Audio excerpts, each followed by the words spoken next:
हाय, विवेक की सोच में आपका स्वागत है।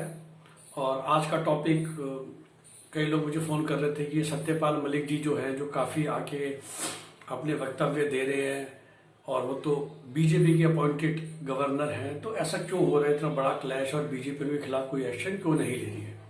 तो मैंने अभी थोड़ी सी रिसर्च करी, बहुत ज़्यादा नहीं कर पाया, उतना समय नहीं होता, लेकिन एक लॉजिक दे दूँ। Definitely from the BJP perspective शायद इनको गवर्नर की पोजीशन देना गलती होगी। और देखिए, हम सभी जानते हैं इंडिया में जो गवर्नर्स होते हैं वो they are directly appointed by the president oblique cabinet. Of course president का तो इलेक्शन होता है, तो शायद गवर्नर और लेफ्टिनेंट गवर्नर ही ऐसी पोजीशन है इंडिया में जिसमें कोई इलेक्शन नहीं है। एक्चुअली प्रेसिडेंट वाइस प्रेसिडेंट का भी इलेक्शन है, बाकी हर चीज़ का इलेक्शन है, लेकिन गवर्नर और लेफ्टिनेंट गवर्नर शायद दो ऐसे पोजीशन हैं जिनका डायरेक्ट अपॉइंटमेंट होती है at the will of the जो भी रूलिंग पार्टी होती है, through president of course, unless until there is a big clash between the ruling party and the president. और उसी के अंतर्गत सत्यपाल मलिक जी को गवर्नर बनाया गया था। क्या सत्यपाल मलिक जी क्वालिफिकेशन में या नॉलेज में गवर्नर बनने लायक हैं? नहीं।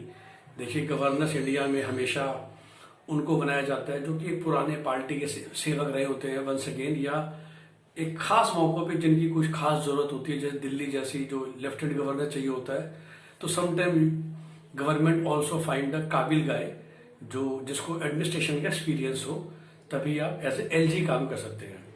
ऑफ कोर्स सत्यपाल मलिक जी भी थे जम्मू कश्मीर में एलजी, लेकिन जैसा मैंने कहा, कोई ऐसा नहीं है कि he is a constitutional expert.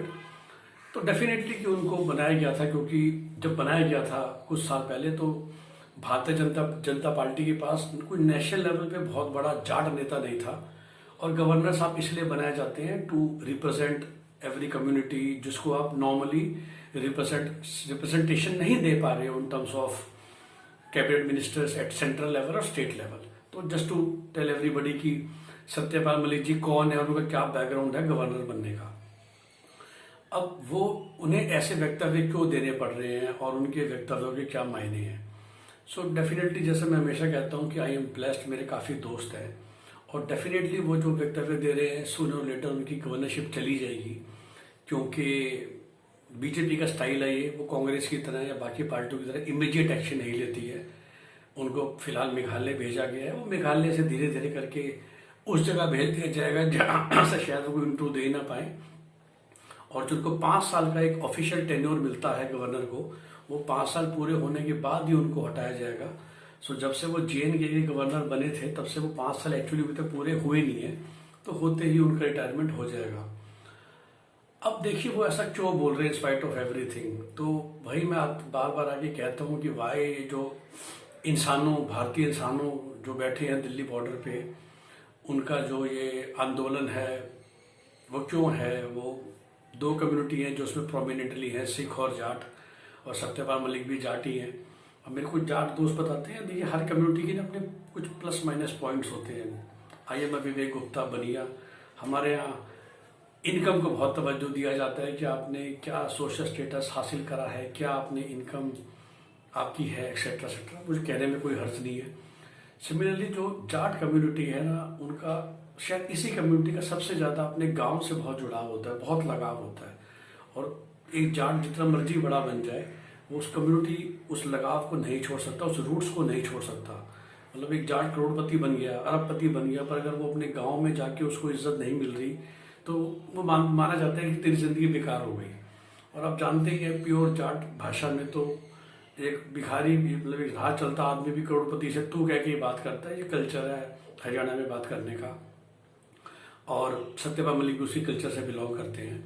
और जो लोग बैठे हुए हैं, तभी देखिए दुष्यंत को भी क्यों गालियां पड़ रही हैं कि भाई कानून ठीक है खराब है हमें नहीं पता। अगर जाटों ने सोच लिया है कि कानून खराब है, तो दुष्यंत चौटाला का फर्ज था कि वो डिप्टी CM पोजीशन छोड़ के इस्तीफा दे देते, और सत्यपाल मलिक से भी वो उम्मीद कर रहे हैं कि वो छोड़ दे, लेकिन सत्यपाल मलिक छोड़ना नहीं चाहते, राजभवन के मजे।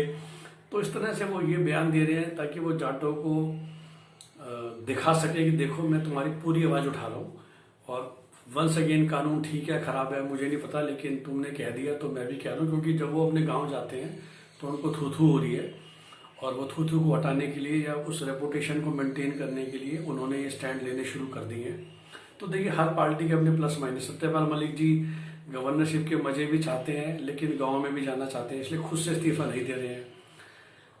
सेंट्रल मिनिस्ट्री को मालूम है कि इमीडिएटली निकाला तो उसके रिपरकशंस होते हैं। तभी मैंने बोला बीजेपी का स्टाइल है। उन्होंने भी शत्रुघ्न सिन्हा जब लास्ट टेन्योर में एमपी थे बीजेपी के और 2.5 साल बाद भी काफ़ी बोलते थे, तो उन्होंने उसको बिल्कुल झेला और उसके बाद बस टिकट नहीं दी और अपने आप उनको पार्टी छोड़नी पड़ी। तो ये बीजेपी का स्टाइल है कि आप इंसान को धीरे धीरे करके ख़त्म करते हैं, बजाय कि शहीद बनाने के इमीडिएटली फायर करके। तो सिमिलरली वो सत्यपाल मलिक को फायर नहीं कर रहे हैं, क्योंकि वो फायर करने से फिर वो जाट हीरो बन जाएंगे और क्या पता अगली बार किसी दूसरी पार्टी की तरफ से हरियाणा में खड़े हो जाए, वो भी एक वो बन के। और सत्यपाल मलिक जी को भी लालच है गवर्नरशिप का, इसलिए वो इस्तीफा नहीं दे रहे हैं। तो हर एक के अपने अपने पॉइंट्स हैं।